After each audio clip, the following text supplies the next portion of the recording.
ये town community Nowshahr फुरस पारां ठहरायल ख़ूबसूरत पार्क है जो सचपच बरसात का बहकी थियो है।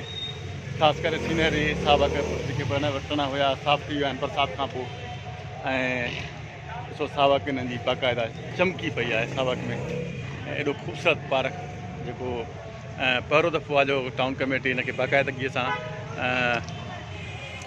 साफ़ कंदी पई अचे इन ख्याल रखंदी पई अचे जैं सबब वण बूटा ॾिसो हर तरफ़ सावक ही सावक छबर पार्क ते शहरी तमाम घणो ख़ास कर घुमण ईंदा आहिनि शाम जे टाइम ते वॉक करण ईंदा आहिनि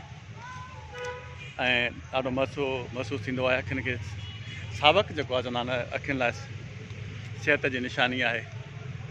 शहरी ते वॉक करण बि अचनि था। अॼु वरी बरसाति जी मौसम आहे ख़ासि करे त तमामु घणो मज़ो महसूस थिए थो। मौसम ज़बरदस्त आहे।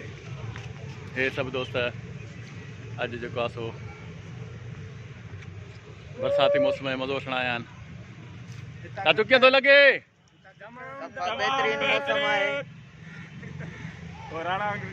ॾाढी ज़बरदस्त हे दोस्त इनखे बाक़ायदगी सां एंजॉय पिया कनि।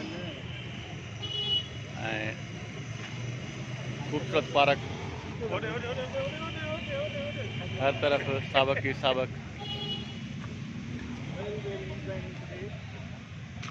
इन पस मंज़र में तव्हां ॾिसंदो झुड़ जो ख़ूबसूरत नज़ारो सावक सां गॾु शहर जे मथां कारा बादल जेके आहिनि घंघोर घटा छायल आहे।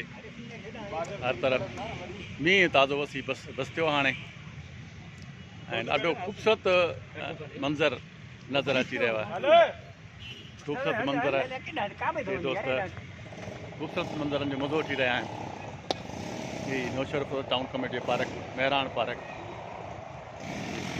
ख़ूबसूरती अञा ताईं बरक़रार आहे। इहा वॾी ॻाल्हि आहे न त असां वटि कामोरशाही या मकानीदार हिननि शयुनि जी संभाल घटि कंदा आहिनि पर हिन जी संभाल बहितर नमूने कई वई आहे। हितां पार्क घुमायोसीं कंहिं ॿिए ब्लॉग सां गॾु ज़ाहिद राजपर वरी हाज़िर हूंदो।